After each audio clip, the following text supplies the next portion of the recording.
Have UFOs crashed on Earth? Have we made alien contact? Is the US government covering up a massive UFO conspiracy? Behind me is one of the most secret military bases in the world, deep in the heart of the Nevada desert. The Groom Lake test site, also known as Area 51 or Dreamland, has been home to US stealth projects since the Second World War. However, in recent years, a more disturbing story has emerged, and that is that the government is back engineering recovered alien spacecraft. Tonight, based on evidence given to us by top military personnel, engineers and scientists, we can exclusively reveal the UFO technology that's being developed behind me. It's a story the US government has tried to cover up for half a century. The truth behind Dreamland.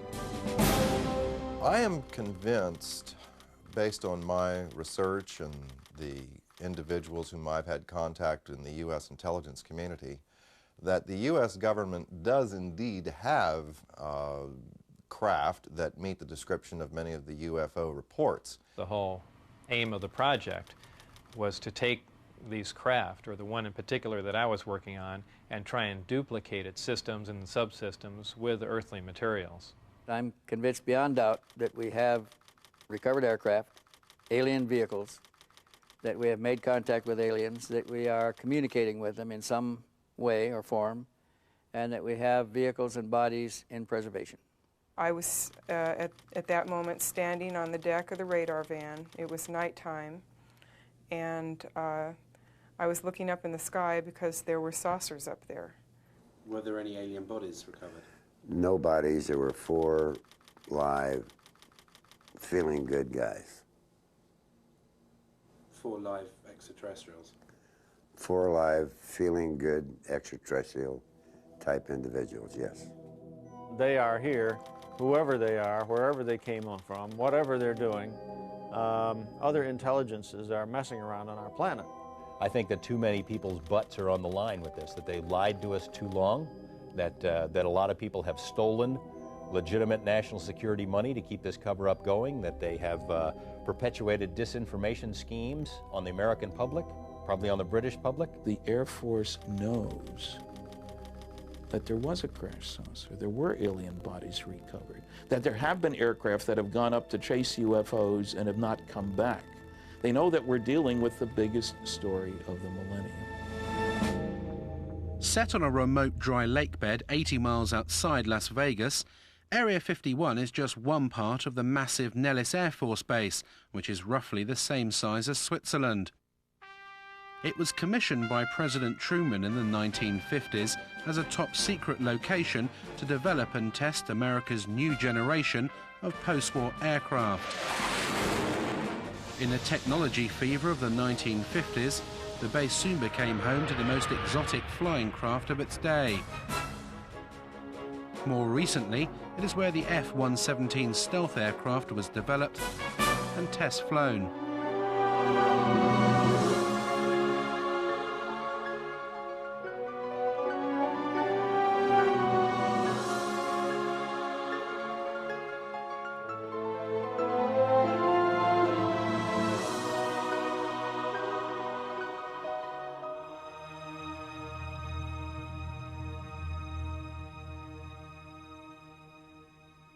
This is an area that has been known but officially denied for many decades.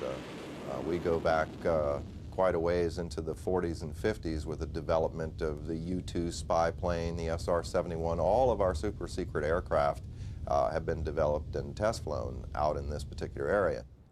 The A-12 from its inception through its retirement was operated out of only 2 locations. Area 51 at Groom Lake was its original home. The first aircraft was delivered there in January of '62, and the last airplane left on June 21st, 1968.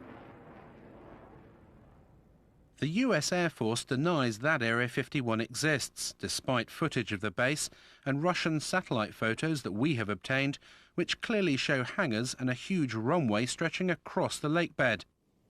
In the face of constant denials of its existence, the base has expanded since the 50s, with several passenger jets now landing every day, carrying hundreds of workers to the base. With this level of personnel, the few buildings that can be observed above the ground are merely the cover for a large underground facility.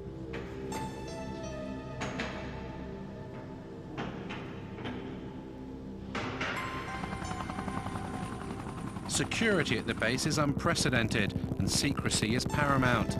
Since the late 50s, the military has sequestered hundreds of thousands of acres of land that adjoin the base. The exclusion zone around Area 51 now stretches to 26 miles. The secret status of the base is very, very well preserved.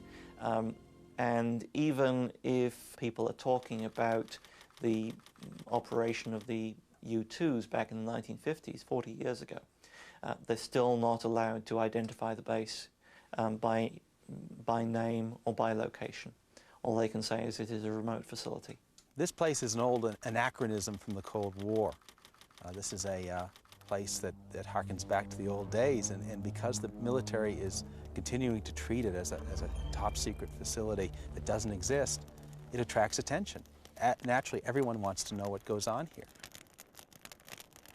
There is no question that the facility is there, that the government has said very little in the past about it, that it has the right to test things like the U-2, like the SR-71, like the stealth aircraft. People forget the stealth aircraft, over $10 million spent on developing it, and more than a decade before its existence was even announced. That's what you do out at Groom Lake. Now, the real question, I suppose, is, are there any flying saucers out there?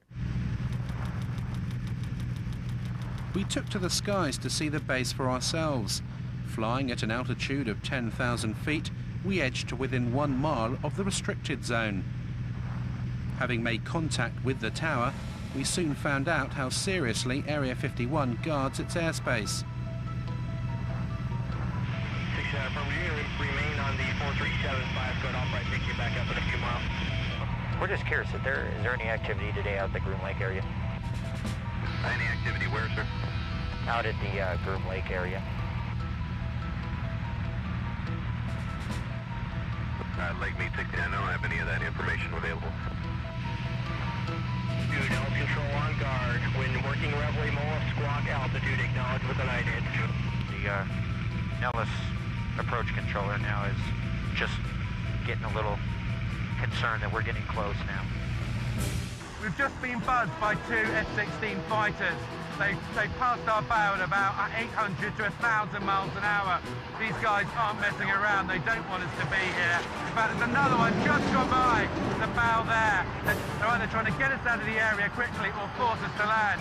And there goes another one. Well, that was really close, right off the right side. I'd say that was within a mile and a half. Well, you can see them, boy, that was amazing. And they have TCAS on board, so they definitely had radar contact with us. That was really close. In 1989, one man blew the lid off Dreamland. His name was Bob Lazar, and he claimed to have worked at the Groom Lake site, back engineering recovered alien spacecraft. The base is against the side of a mountain, or small mountain, big hill. There are 9 hangar doors, and the hangar doors are not just shiny metal out in the desert. They are painted or sprayed with a sand texture to them, and from what I can ascertain, to prevent satellites from photographing the installation, so they look like the mountain range. It was pretty effective from what I could see. On the first occasion when I drove out there, all the hangar doors were closed, but at close range you could tell that they were doors and they would open. We drove around the left side of the installation, and there was the main entrance in there, and went through some gates and a security check and went inside, and it seemed like a typical government building.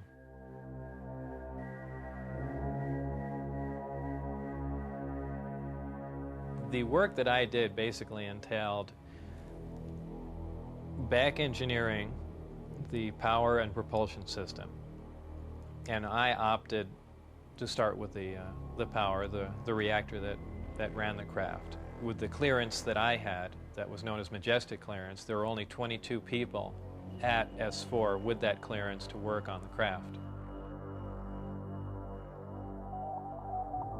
The location he worked on at Area 51 was called S4 and was housed on Papoose Dry Lake Bed, a short drive from Groom Lake. When I was brought in by bus, normally we had gone around to the left side of the installation and entered the door there. And for the first time, one of the hangar doors, the one on the end, was open. The bus drove up and we stopped there, and clear as day in the hangar, taking up almost all the hangar, was the disc. Looked like something right out of a science fiction movie. And we stopped, got out, and for the first time I was let in through that door.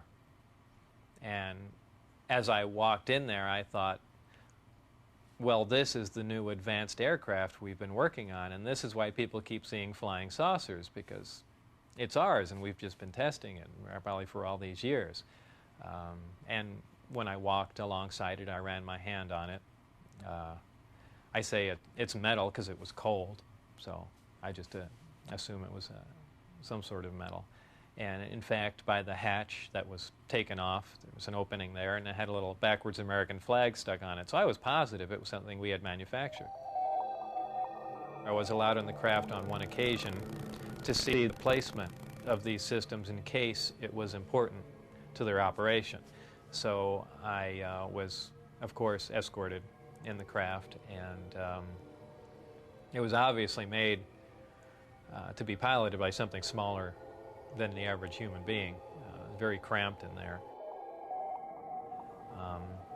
There was a sub-level where a little collapsing floor member opened, and I could stick my head and upper torso down underneath with a flashlight to see how the gravity amplifiers hung upside down. Looked around the placement of the 3 seats, about 1/3 to 1/4 the size of a normal human seat.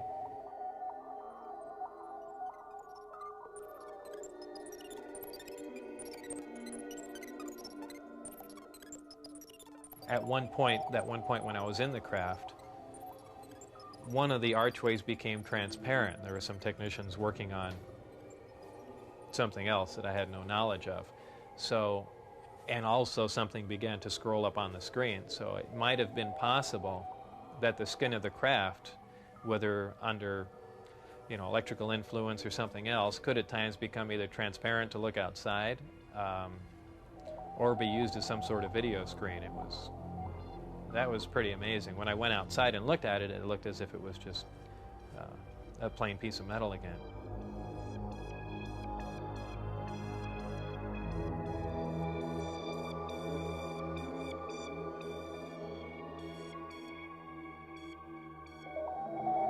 A lot of people say, boy, it must have been exciting to go in there, and I always say it wasn't. It was a very ominous feeling. You really had because it's so, I know it sounds silly, but it's so unearthly in there. Nothing had a sharp edge to it. It was if the seats, the amplifiers that were in there, everything, as if it was made out of wax and heated for just a little bit and then cooled off. Everything had a smooth curve to it, even where a chair met the floor was blended into it. It was if the entire craft was injection molded. No one, let alone Bob Lazar, have been able to verify any of his academic or professional credentials. In 1990, he was convicted of pandering and declared bankrupt. In court, he simply described his occupation as a self-employed photo processor. Is Lazar a fraud? Did he work at S4? Or was he set up by the military to release certain information about the base? The notion that he would make a great patsy and he's the perfect scientist to work on such a project is interesting science fiction. In the first place, we have no reason to say he's a scientist. No diplomas, no papers, no memberships, nothing. In the second place, I worked on security for 14 years. People take security far more seriously than that. One of the strange statements he's made, there are only 22 people working on this thing. Well, you get more than that working on devising a new mousetrap for the government anyway. That makes no sense. And, it has all the trimmings, his story, of a Walter Mitty story. Somebody in his imagination was, you know, stronger, brighter, faster than anybody else. I did a variety of research relative to Bob Lazar. I actually met him. I obtained a copy of his, what they call a W-2 form, which is one of the IRS documents associated with pay. His particular form indicated that he worked for the U.S. Department of Naval Intelligence. My investigation of this document and the claims that Bob Lazar made followed a very strict path of sound research. I contacted the U.S. Department of Naval Intelligence and indeed verified that they were likely responsible for presenting that W-2. I investigated the issue with the Internal Revenue Service. They informed me the exact words were, it appears to be legit, that it was a genuine document. It was not something that had been fabricated. There were a variety of numbers, contract numbers and so forth, issued on the document, which I was able to research, again finding that these were highly classified numbers. In fact, Internal Revenue Service ran into a brick wall when it came to trying to track down the actual employer associated with the document. He gave me information about his background, educational background and employment background. I started with his claim to have worked at Los Alamos Lab. I figured, well, that's a good starting point. If he worked at Los Alamos, it's pretty likely that he had an education somewhere. They don't just hire people off the street. And if he worked at Los Alamos, especially on classified projects, it's at least reasonable to assume he could have been hired somewhere else in Nevada to work on similar projects. We went to Los Alamos and got nothing even close to cooperation. They wouldn't respond to our phone calls. They say, we have no information on Bob Lazar. There's nothing in the files. I said, are you sure now? No, nothing in the files. I showed them the phone book entry that Bob had kept that said he was there. I showed him the newspaper article that showed that he was there. Are you certain that you don't have a Bob Lazar? Well, maybe we had a Bob Lazar. Here's an ID number, but he didn't work for us. He worked for someone else. Basically, Los Alamos Lab tried to thwart me at every step. Were completely uncooperative in trying to get information about Bob, and I found that to be the case at every step of the way in trying to verify his background. I'm the one that couldn't find any records or anything. I mean, I'm the one that brought that up, because I was the first one to run into that. Initially, I couldn't get a hold of my birth certificate either, and that was one of the things that concerned me, is they might be trying to make me essentially a non-person. I think it's most likely that Bob Lazar was indeed set up to be the conduit for certain information relating to this extraterrestrial project. On one occasion in the desert, Bob Lazar saw a flying disc being tested. I was brought into the hangar for one of the short duration tests, and the craft was already outside on the lake bed and lifted off silently and was drifted around for a bit and set back down, and that was pretty much of a marvelous sight. It's a huge thing. It's like seeing a house lift off the ground quietly. It's just, you can't imagine the energy involved to do that and not to make any noise at all. There was some audio communication with the craft, and so I can only assume that there were humans on board, and somehow they had managed to squeeze themselves into those little seats or put something in there to sit on, and obviously they knew how to operate whatever controls there was, or fabricate their own, or retrofit it with something. The Apollo space missions of the 1960s stirred America into space fever. But as the country's finest astronauts hurtled skywards in conventional rockets, did the president know of the existence of sources and propulsion systems that were literally out of this world?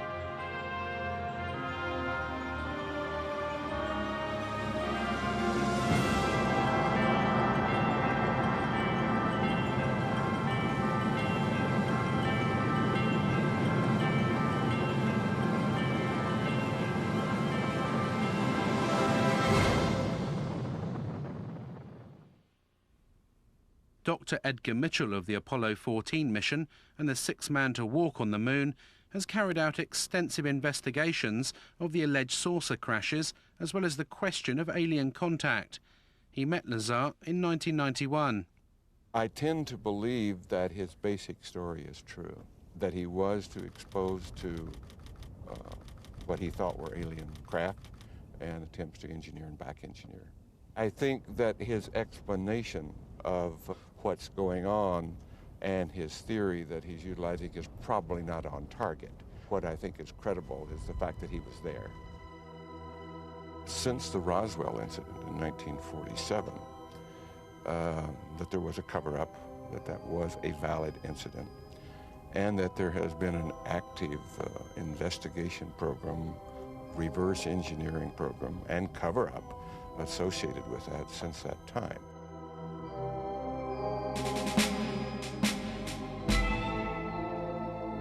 After working at S4 for several months and in clear violation of his top-secret clearance, Bob Lazar decided to tell his closest friend, Gene Huff, about his work at the base. My reaction was to, without pressing him against his will, find out more, get him to tell me anything I could. And it wasn't disbelief. I think I was actually motivated to further read. I started investigating other books on UFOs and other researchers' information to see if anyone knew anything, and needless to say, they didn't know what Bob knew.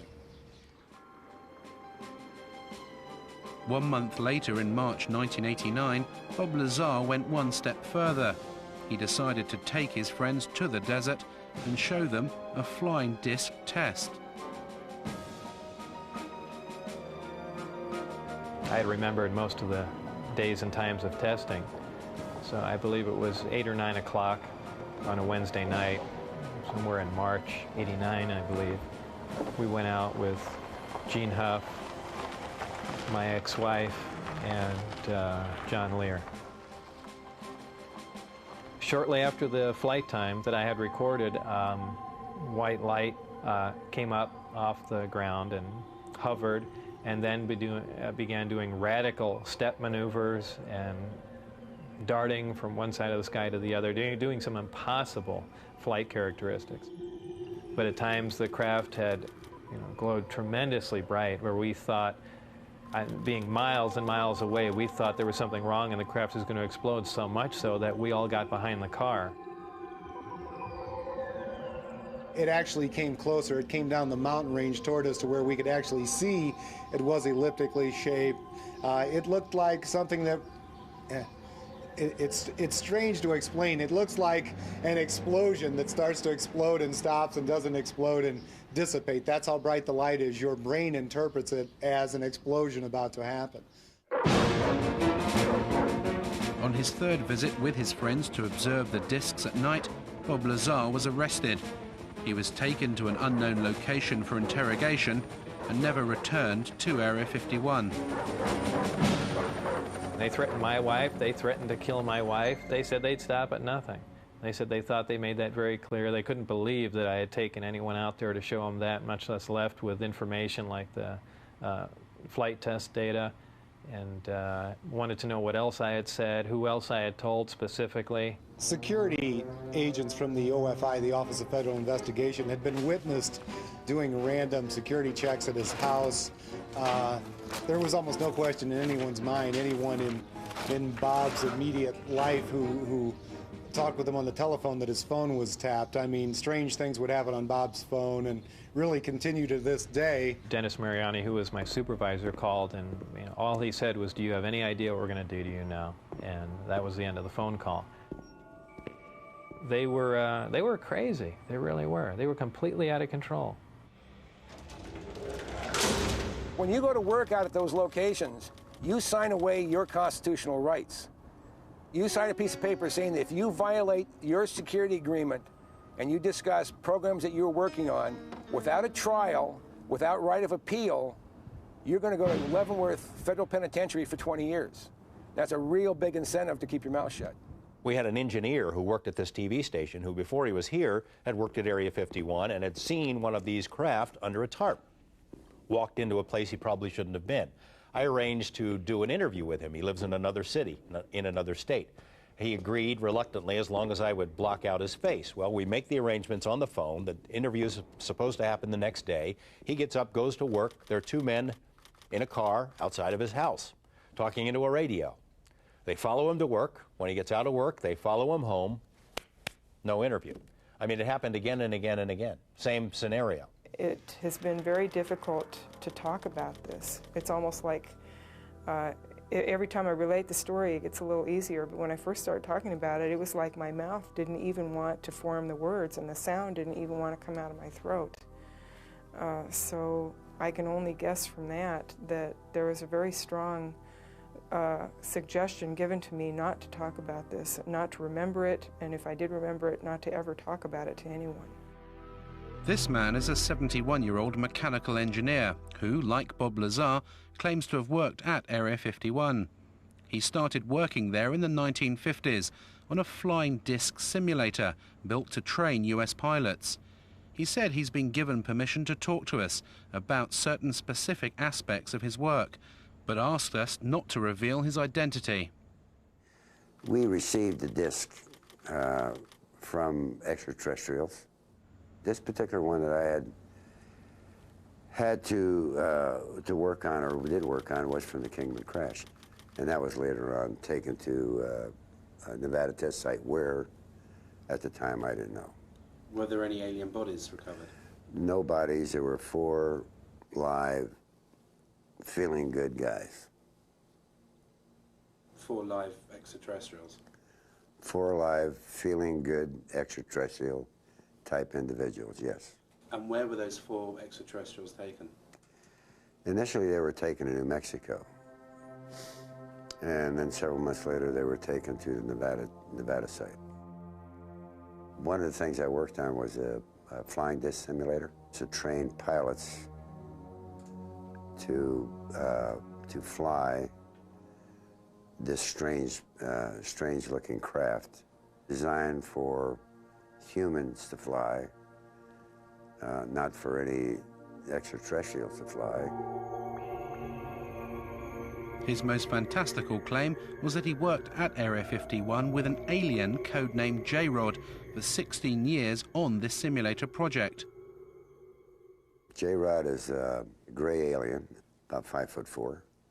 His role was only as a translator, scientific translator. That was all. If we wanted to put something in the place of what they had, he had to agree with it. I would have a question, you know, and I would bring it up in my mind, just how I wanted to present it with him, and he'd already know that I had this question, and he would already have the answer for me. And if he responded, it would be in my voice, and you wouldn't even open your lips. It is possible that he and a few thousand others are working on the project, either here or elsewhere. Is this a few thousand other greys? Few thousand other greys like himself. The nearest town to Area 51 is Rachel, population 150, and home to the most famous bar and grill in Nevada, the Little Alien.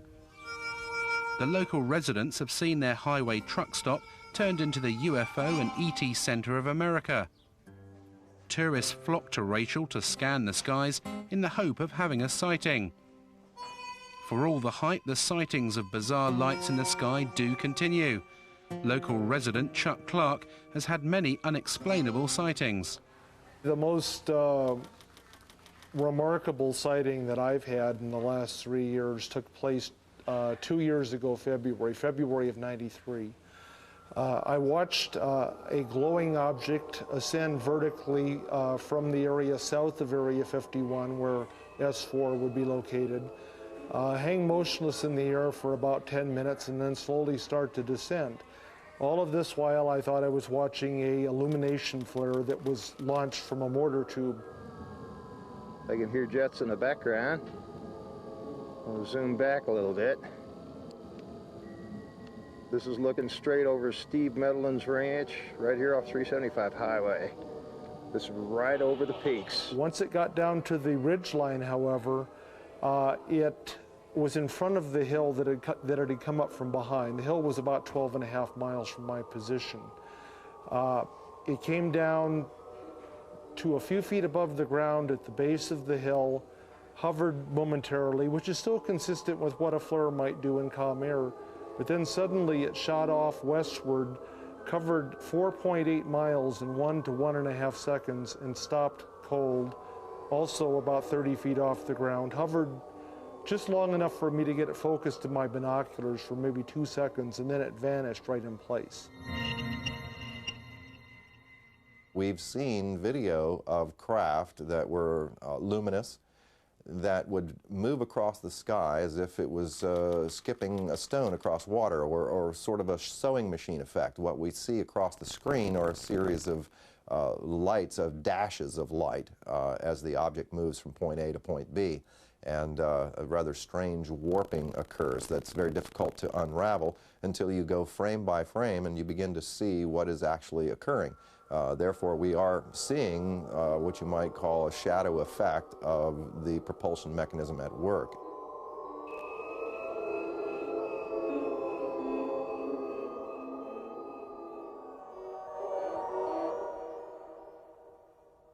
I've spoken to several people who've seen UFOs or disc-shaped craft out there. An attorney who lives here in town who has seen one. He saw one land outside the boundaries of Area 51.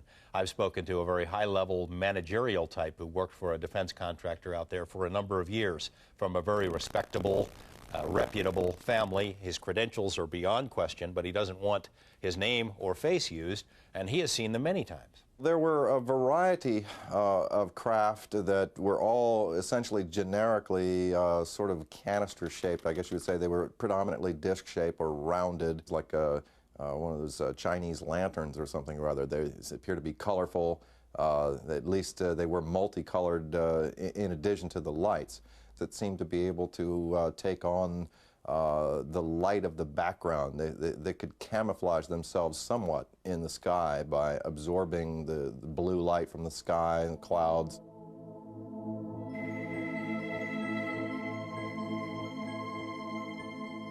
What are these lights in the sky, and are they indeed flying saucers? We asked US Navy physicist and UFO expert Dr. Bruce Maccabee to examine the footage. Basically what you see are lighted objects doing things way off in the distance. You don't really see any structured craft. Some of the video material, a very small amount that I've seen, seems to show lights doing strange things like hovering and then moving suddenly to another location, maybe, and moving slowly and jumping around a little bit. I've concluded that they aren't ours. That means they belong to somebody else, and they're not made here on Earth, basically, so they must be coming from the outside. How they get here, who, in quotes, they belong to, I don't know. Extraterrestrials is a reasonable proposal.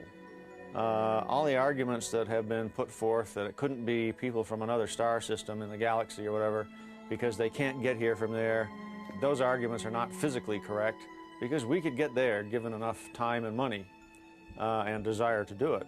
However, it's clear that these other intelligences, whatever they are far beyond us in terms of technologies.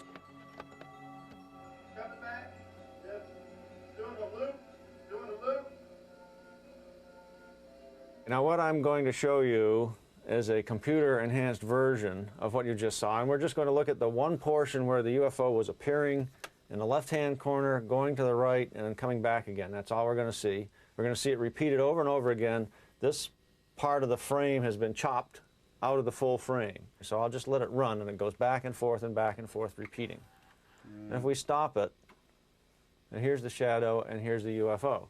So basically we have a triangle with one side and two angles that we know. The net result is I can calculate the UFO position in three-dimensional space. Right. Turns out to be about 7,000 feet away from the camera. So having analysed it, what we seem to have here, Bruce, is a genuine UFO. Yes, there is an object out there 7,000 feet away. It wasn't one of ours. It's about 30 feet in size. A genuine UFO.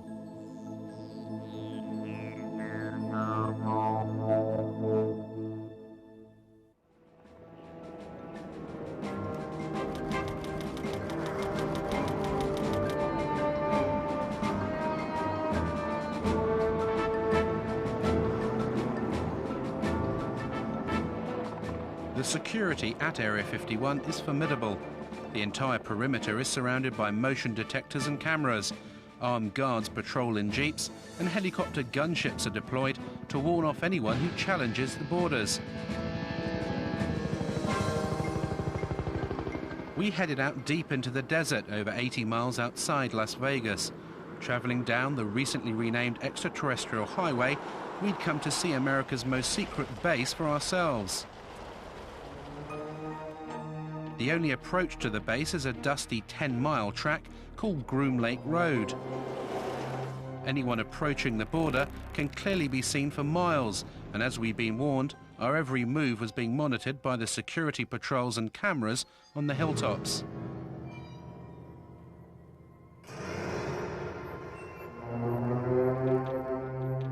This is as far as you can come to go to the Groom Lake base. It actually says on these signs that use of deadly force is authorized.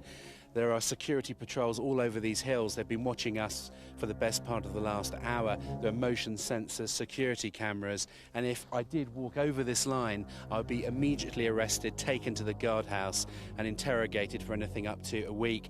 As soon as you step over the line, past this sign, you lose all rights.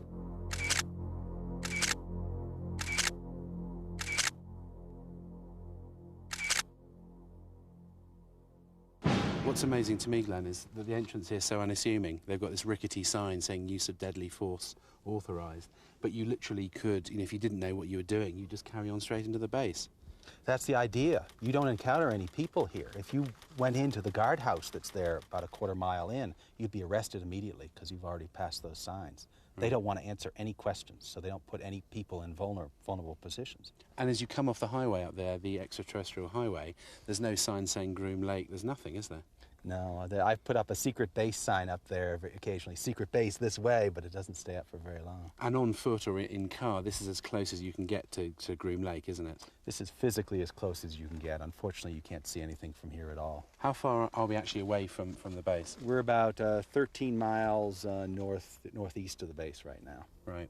And if we continued up this road, if we drove into the base now past the signs, we'd be arrested? If you drove beyond here 20 feet, you'd be intercepted. As night fell and determined to see the secret facility, we headed for Tikaboo Peak, which overlooks the base 7,000 feet above the desert. At our base camp, I talked to Glenn Campbell, who founded the Area 51 Research Centre in Rachel and who produces the Groom Lake Desert Rat newsletter. He gave up a successful career in computers to devote his life to uncovering the truths of Dreamland.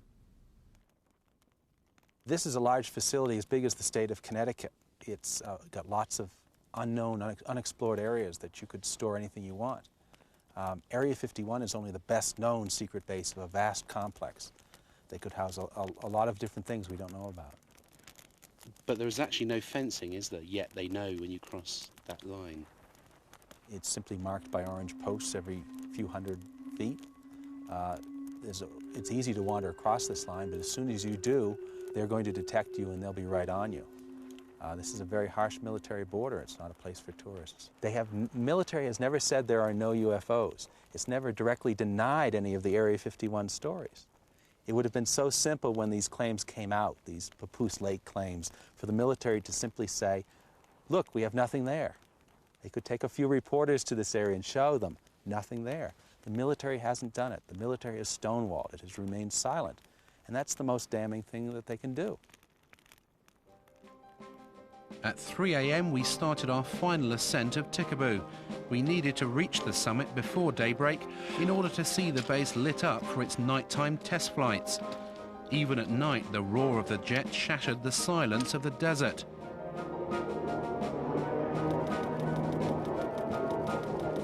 As we reached the summit under a cloak of darkness, Area 51 could clearly be seen, its runway lights glowing in the distance.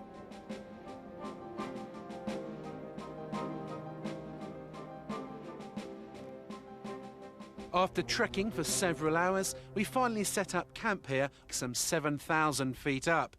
And since the crack of dawn, we've been watching non-existent flights, ferrying non-existent personnel to this non-existent base. Tikaboo Peak is the last safe vantage point where you can clearly see Dreamland. But how long before this too is claimed by the military?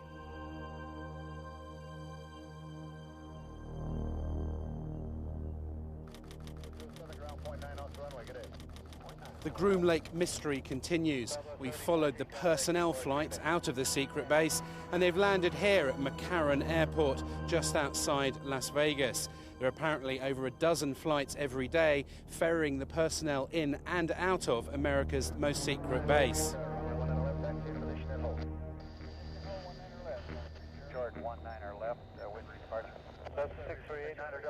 I was called at a random time.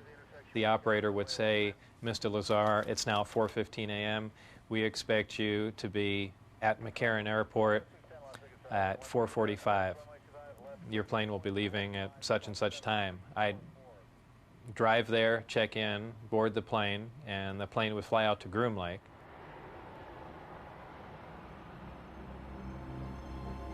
As the Groom Lake workers headed off in their cars, we tried to enter the terminal. Who could you point me to at the base who could give me some information? Okay, what I want to tell you right now, you're trespassing on private property. Sorry, we thought that was the point. You're trespassing on private property. You're inside our gate. And I'm going to advise you right now to leave the premises immediately. Okay? Is this government? You're to do that immediately. This is private property. You're trespassing. Leave the premises as soon as I get to getting you information. Is it government property or is it just private? No comment. You're trespassing. Okay? Who are you trying to kid, bud? I just You're trying to bullshitting me and quit it. Is there anyone you can point us to give us any details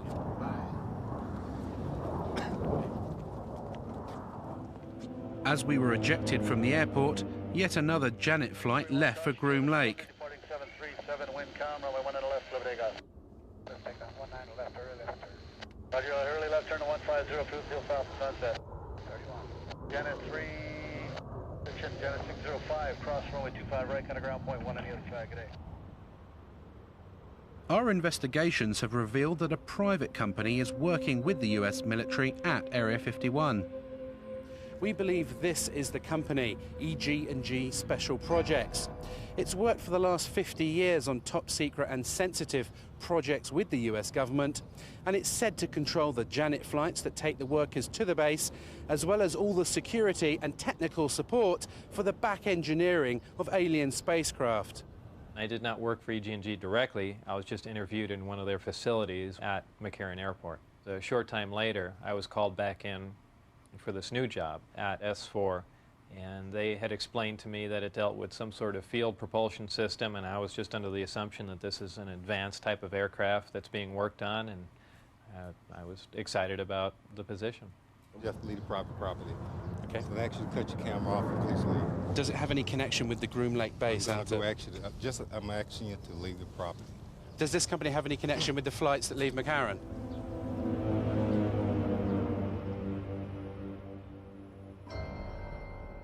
EG&G has been the central civilian contractor for Groom Lake basically since the beginning. They're the people who military folks come and go, other contractors come and go. EG&G has had the contract since the very beginning. So if anyone were to know what's going on out there, it'd be EG&G. They're not talking. We phoned EG&G to clarify what their role is at the base, but they would only confirm that the company is working on several classified Department of Defense contracts at various remote locations in Nevada. They would not comment on the exact nature of the work, but did state that it was connected with EMP, electromagnetic propulsion.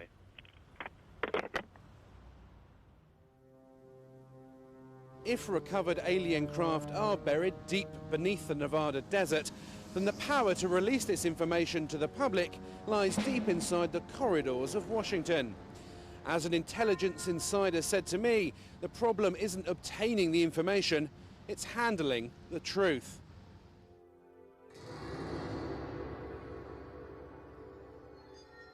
Are these alien craft above Groom Lake, or are they man-made? Have the US military developed the technology to build flying discs? Join us next time on Dreamland. There's a great deal of legitimacy to this UFO phenomenon, to the issue of alien intelligence. This is something that's not at all new to the US military. There's programs that they're working on today that are 50 years ahead of anything that you and I could even conceive of. The black project teams are operating without oversight from official committees, from Congress, if you will. I find that exceedingly distressing, frightening, the ultimate big brother scenario. Everything is being run by the ETs. They're so far beyond us in terms of technology that I don't think we would have a chance. I don't think we've yet scratched the surface on what's happening out there with regard to flying saucers. There are a variety of activities, some of which are classified throughout what is often called the Air Force's Nellis Range Complex. The range is used for the testing of technologies and systems and training for operations critical to the effectiveness of U.S. military forces and the security of the United States. There is an operating location near Groom Dry Lake. Some specific activities and operations conducted on the Nellis Range, both past and present, remain classified and cannot be discussed.